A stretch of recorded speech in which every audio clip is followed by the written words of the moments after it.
Meteoro es un podcast producido por el Curso Anual de Psicoanálisis. Este es un podcast dedicado a los analizantes. Queremos saber cuáles son los problemas que se encuentra la gente que está en relación al psicoanálisis. La protagonista es la experiencia de ese encuentro singular. Una sola premisa. La sorpresa aparece cuando la respuesta falla. Un principio. Popularizar sin vulgarizar, hasta convertir al psicoanálisis en un asunto de debate público por la gestión colectiva de la educación analítica.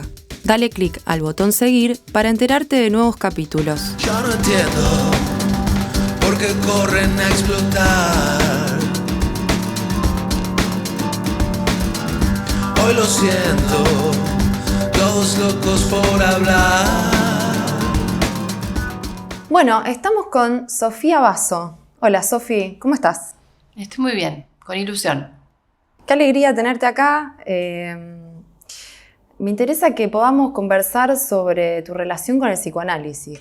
Contame un poquito cómo llegaste al psicoanálisis, cómo es tu relación, cómo fue eso. Mirá, hay algunas cosas que no me acuerdo. Fue hace mucho tiempo. Sí. Y esta semana que sabía que venía para acá fue bastante movilizante y recordé que cuando llegué a mi primer análisis, llegué con mucho deseo y inclusive empecé a trabajar para poder empezar un análisis. No me lo acordaba. Sí. Yo sabía, me sentía muy mal, no podía dormir de noche. Me pasaba 5 o 6 horas despierta pensando todas las noches. Me dormía a las 6 de la mañana. Y no entendía qué me pasaba. Y sabía que necesitaba hablar. Y no sé por qué, creo que me puse a pensar, creo que tiene que ver con que tengo una formación en arte, estudié un terciario de Bellas Artes y ahí tuve algunos recursos, ahí conocí el psicoanálisis, pero esto fue muchos años después. Y entendía que necesitaba ayuda y decidí empezar a trabajar para poder pagarme mi espacio de análisis. Entonces empecé a trabajar de moza en un bar y así llegué a mi primer análisis. Empecé a trabajar, calculé cuánto debía ganar para poder pagar las 4 sesiones mensuales. Ajá. Y imagínate la cantidad de deseo, todo un movimiento para poder empezar análisis. Y eso me pasaba, no entendía bien por qué, pero sabía que era eso el espacio que necesitaba. Creo que lo voy a descifrar más adelante, por qué tanta determinación a empezar un análisis. Me falta tiempo y mirarlo con más retrospectiva. Esto fue más o menos en el 2013. Ok, 2013. Entonces, Sí. pero vos decís que lo que te lleva, digamos, al análisis es esta necesidad de hablar. Sí, ¿Con qué problema llegás? con muchos problemas. Yo siempre digo que cuando llegué al análisis era como un bebé. Y no sabía dormir. Viste que los bebés los tenés que ayudar a dormir, a comer. Entonces yo siempre, cuando me figuro en ese momento, me siento como un bebé que aprendió en el análisis a crecer. Primero a eso, primero a dormir. Fue lo que más alivio me trajo, porque imagínate que 5 o 6 horas perturbada en la noche, la cabeza, taca, taca, taca, taca, era un montón. Entonces eso fue el primer gran alivio que encontré. Poder dormir, algo tan básico como descansar. Y después aprendí a comer en el análisis, junto a mi recorrido en el análisis, pude entender cómo registrar cuando tenía hambre, cómo aprender a relacionarme con la comida de otra forma. Bueno, eso fue lo primero, en la primera etapa del análisis. Eso fue en un primer análisis, bueno, en el primer análisis que tuve, que fue corto y que terminó de una forma un poco triste, pero fue útil. Ajá. Y bueno, después lo pude continuar en mi gran análisis que llegó hace muchos años. ¿Hace cuántos años, Sofía? Y desde el 2014, Ajá. ininterrumpidamente, afortunadamente. Vos ubicás 2 momentos. Un primer momento, 2 tiempos del análisis, podríamos decir. Este primer análisis inaugural para vos, donde empezás a ordenar un poco, ¿no?, el sueño, tu relación con la comida. Y un segundo análisis. ¿Con qué problemas te encontrás o cómo te transformó, podríamos decir, este primer análisis para llegar a este segundo, que es el que, según lo que vos decís, es en el que estás actualmente. Uh-huh. Imagínate que en tantos años los problemas que me han aquejado han sido diversos. Sí puedo ubicar que algunas cosas que me generaban mucha angustia, un monto de angustia muy grande, Sí. los pude mover y me pude relacionar con esas cosas de otra forma. Y creo que no concibo la vida sin análisis. No sé cómo hace la gente que vive la vida sin un análisis. La verdad es que siento que es todo mucho más fácil. Es más, no sé, es doloroso, pero es divertido encontrarse con el dolor para que después se produzca un movimiento que trae cosas muy lindas. Entonces, en este gran análisis y a lo largo de todos estos años, los temas, bueno, han ido mutando y la libido se ha ido estancando y la he podido mover y se volvió a estancar y la puedo volver a mover y después ahora está estancada de nuevo con algunas cosas y estoy ahí empujando y luchando.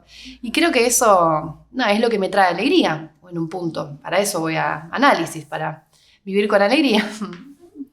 Qué interesante, porque ahí decís varias cosas, ¿no? Esta cuestión de la relación que vos armás entre esta libido móvil, ¿no? Esto es muy freudiano. Si bien vos no estás relacionada al psicoanálisis desde una formación, hay mucha resonancia con lo que Freud plantea, ¿no? Que es lo que escucha él en su recorrido cuando escucha a sus pacientes.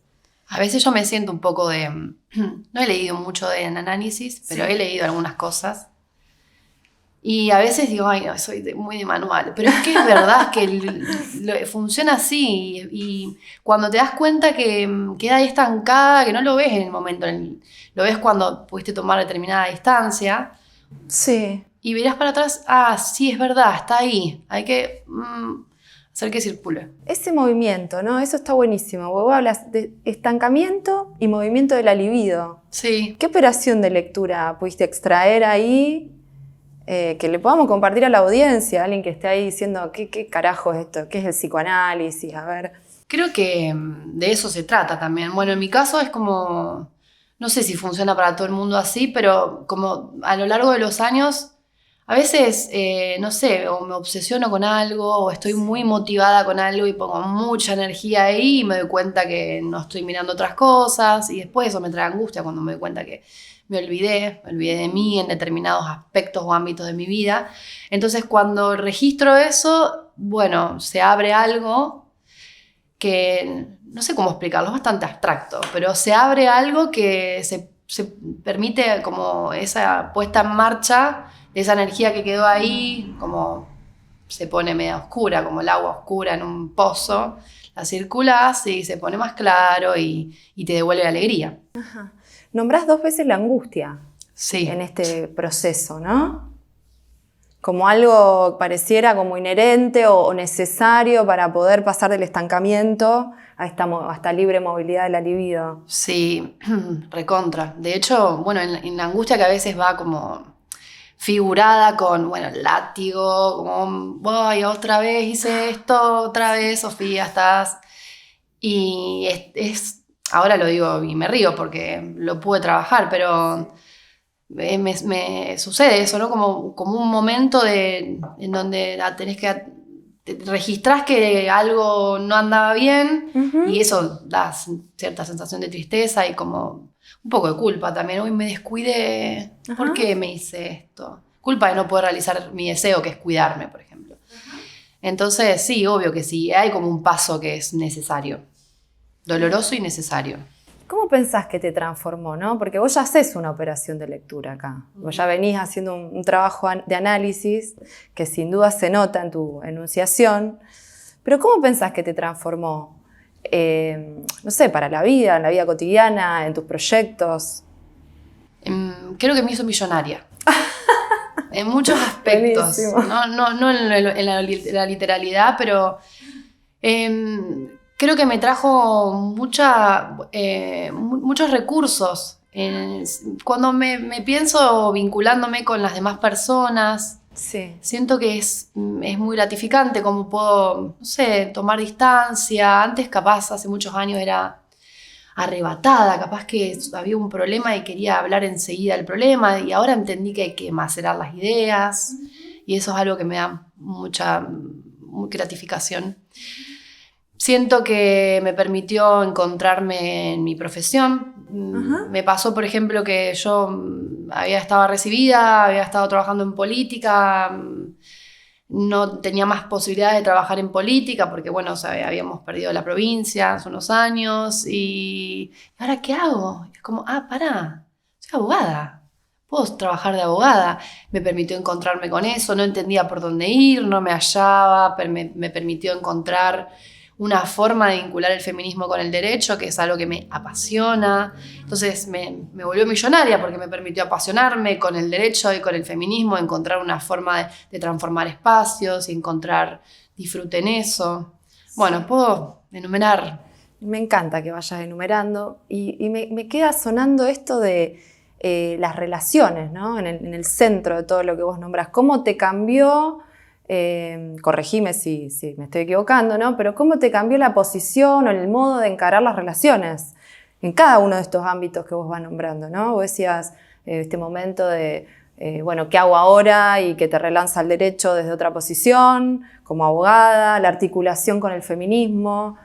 Tuve una instancia en donde, no sé si te acordás que hay un sticker, te calmás. Sí. Bueno, tuve un momento de te calmás porque estaba, como era como una evangelista del psicoanálisis. Yo estaba fascinada y quería que todo el mundo se sintiera bien. Dale, vos arrancá. Y estuvo una época que estuve muy pesada, como bueno, dale, a todo el mundo. Por suerte convencí un montón de gente. Y después, con los años me di cuenta que no era tan altruista tampoco. Era que me quería relacionar con personas que también se sintieran bien. Ajá. Y poder tener estos momentos de cuarto intermedio para discutir cosas que nos angustiaran en la relación. Uh-huh. Entonces, bueno, así llevé a mis amigas, a mi mejor amigo, ahora a mi hermana, a mi pareja, y bueno, fue como... Pero bueno, en un momento, bueno, que te calmas, no vas a llevar a todo el mundo a sus espacios de análisis, Uh-huh. pero... Claro que me cambió la forma de relacionarme y me daba cuenta que me traía mucha felicidad y que me permitía ir destrabando y que las cosas que me angustiaban ya no me angustiaban y que me angustiaban otras nuevas o nuevos desafíos. Eso es muy divertido del análisis. Uh-huh. Ok, ya esto, ya está, vamos con otra cosa. Es muy bueno eso. Pasar a otra cosa. Sí, pasar a otra cosa, es hermoso. Problemas nuevos, me suena ahí. Sí, hermoso, ¿no? sí. Y también decía, Sofi, que esto lo nombraste en 2 ocasiones, y la distancia, como una política de la distancia, esto de como si te hubiese transformado en la temporalidad o el modo de, ¿no? Sí, distancia, corte, son cosas que aparecen mucho en mi análisis. Sí. Un ejercicio muy grande que tuve que hacer para entender cómo funcionaba, cómo relacionarme con la distancia y con el corte. Bueno, Sí. acá necesito un espacio, necesito un corte, necesito marcar un límite acá para poder alejarme y ver. Y eso como con todo, con mi trabajo, con la escucha a mis clientas, con los vínculos, conmigo misma, sí o sí. Bien. Bueno, nombrás el trabajo y me da muchísima curiosidad, porque por supuesto que estuve investigando un poquito. ¿Cómo se armó ahí, digamos, en esa escena, esto que vos nombrás, para escuchar esas relaciones, ¿no? A mí me pasó que cuando decidí trabajar como abogada y empecé a ejercer, Sí. me daba cuenta que tenía un montón de recursos que no entendía de dónde venían porque nunca había ejercido y que, bueno, también todo en retrospectiva, después con los años vi que los tenía por analizante. Había aprendido a escucharme y lo había ejercitado en mis vínculos y me permitía en las consultas con las clientas como una lectura distinta, y eso hace que se ponga un poco más asertivo el diseño de la estrategia cuando vas a trabajar, cuando vas a diseñar qué proceso judicial o extrajudicial o simbólico, inclusive en el que te vas a embarcar con tu clienta. Bueno, había un algo ahí que no entendía y digo, ¿por qué me sale a mí ser abogada si yo nunca litigué? Bueno, después con los años entendí claro, tenía muchos años de análisis conmigo que me sirvieron y que me sirven, porque, bueno, es un ejercicio constante, bueno, preguntarse qué escuchar, qué puedo leer acá, con quién hago alianza para mejorar la vida de esta persona que se está embarcando en un lugar en donde va a haber fuego cruzado, porque los procesos judiciales son tensos, parecen como minas, parece que estás como en una guerra, en cualquier momento explota algo. Uh-huh. ¿Cómo hacer para que esa espuma baje? Uh-huh. ¿Con quién hablar? Bueno, ahí surge también cómo empezamos a articular interdisciplinariamente con las psicoanalistas. Bueno, a veces no hay psicoanalistas, con las psicólogas. Uh-huh. Y aprender a escuchar otras cosas. Excelente, Sofi. Súper interesante eso de la articulación también, ¿no? En esta interdisciplinaridad que vos planteás con las psicoanalistas. Uh-huh. Y nombraste que me gustaría que vengamos un poco hacia la actualidad, ¿no? Venimos de lo que vos marcabas como tu inicio, o apertura, digamos, a tu relación con el psicoanálisis. Me gustaría que me cuentes un poco cómo es hoy. Uh-huh. ¿Con qué problemas te encontrás hoy, digamos? Uh-huh. Vos sabés que cuando pensaba en mi relación con el análisis, me di cuenta que tiene distintos momentos. Hay como un primer momento que te cuento y como una primera forma de relacionarme que tiene que ver con mi análisis. Sí.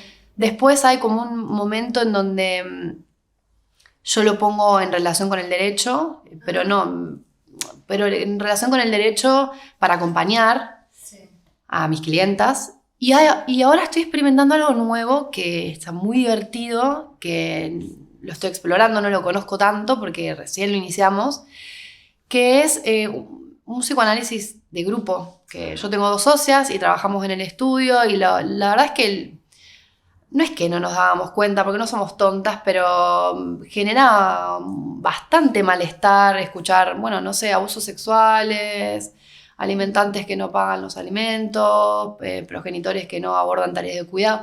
Como, ay, qué pesado esto. Y en un momento nos dimos cuenta que teníamos como ese peso y esa angustia compartida y decidimos ponerlo a trabajar, que es algo que ya sabemos hacer, en análisis. Y ahí apareció esta posibilidad de un dispositivo grupal. Sí. Y bueno, no tengo tanto para decir. Sí tengo para decir que estoy muy flasheada porque es muy divertido. Uh-huh. Pero bueno, recién llego. Y creo que este es mi momento actual. Como una nueva forma de encontrarme con el análisis. Como esas anteriores que ubico y esta es nueva. Como esta es otra forma de relacionarme. Bien. ¿Desde lo grupal? Sí. ¿Cómo es la dinámica? ¿Supervisan con una psicoanalista? ¿Cómo es una...? Es como que me cuesta describirlo, pero vamos juntas a terapia. Vamos como las 3 socias. Sí. Y hablamos de lo que nos angustia en nuestros acompañamientos a nuestras clientas. A veces vemos que nuestras clientas, como que vienen, como que dicen que quieren una cosa, pero en realidad no parece que quieran esa cosa. Entonces, bueno, ¿cómo escuchamos ahí? Encontrar insumos para, parece que el deseo es claro. El otro día le decía a un psicoanalista, no entiendo el deseo de este cliente mío, no lo entiendo y necesito que haya claridad para poder acompañarlo. Y él me contesta y me dice, Sofía, este paciente vive a través de la atención y la atención es muy productiva.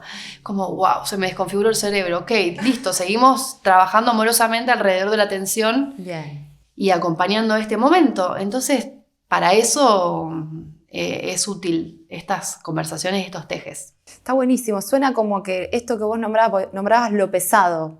Como si algo de esa operación de lectura, de ponerlo a hablar en esos dispositivos, esas redes de trabajo que van armando, hiciera que se vuelva más liviano. Sí, porque si no estamos rompiéndole la cabeza, ¿cómo hacemos para que se sienta mejor? Y capaz que mejor o que se sienta bien tiene que ver con otra cosa. Claro. Y aparece ahí, porque, no tenemos nosotras el derecho muy recortado para entender esas lecturas. Entonces, ahí nos nutrimos. Hermoso, excelente. Sofi, para ir cerrando, me gustaría preguntarte si nos podés recomendar, o lo que vos quieras, o una invitación, a la lectura, que es de lo que venimos conversando, ¿no? ¿Algún libro para recomendar? Yo traje un libro para recomendarte. A ver, ¿Qué es este libro? Que es hermoso. Es Ahora, Feminismos Abolicionistas del Sistema Carcelario. Sí. Es un libro que hace una traducción, es una traducción de una criminóloga hermosa, Angela Davis. Y yo había escuchado los otros capítulos, no leo psicoanálisis, así que esta es mi recomendación. Esta es, y vale la pena, es muy hermoso. Sí. ¿Por qué este libro? A mí me gusta mucho la criminología feminista. Sí. Entonces, este libro es una reliquia porque es un libro que estaba en inglés y un colectivo de Buenos Aires hizo la traducción. Entonces está disponible y hay que aprovecharlo. Por eso este libro. Bien, después nos pasás, por favor, el link, lo circulamos. Dale. ¿Y un disco? Y un disco también fue como, ok, este disco, Siempre Soy, de Gustavo Cerati. Y después, ¿sabes qué? Lo que me puse a pensar? Es Ahora, Siempre Soy. ¡Wow! Un montón. Después me di cuenta y dije, mirá qué loco lo que elegí. Tiene que ver con mi momento en el análisis. Ahí va. Hermoso, Sofi. Nosotros hacemos el chiste en el curso anual de psicoanálisis de Siempre Freud. Bueno. No sé qué te parece. Sí, estoy a favor. Y si le tuvieras que poner un título a este capítulo, a este episodio, ¿qué título le pondrías? Es dificilísima tu pregunta. Creo que necesitaría ver, en esto de las distancias, ver el capítulo y pensar un nombre. Pero si te tuviera que decir un nombre ahora, diría en una relación con el psicoanálisis. Buenísimo. Gracias, Sofía. Tu tiempo es ahora, es ahora, el tiempo es ahora, frena. Esto fue Meteoro, el primer podcast del mundo analizante. Los que buscan en la palabra, las palabras que buscan.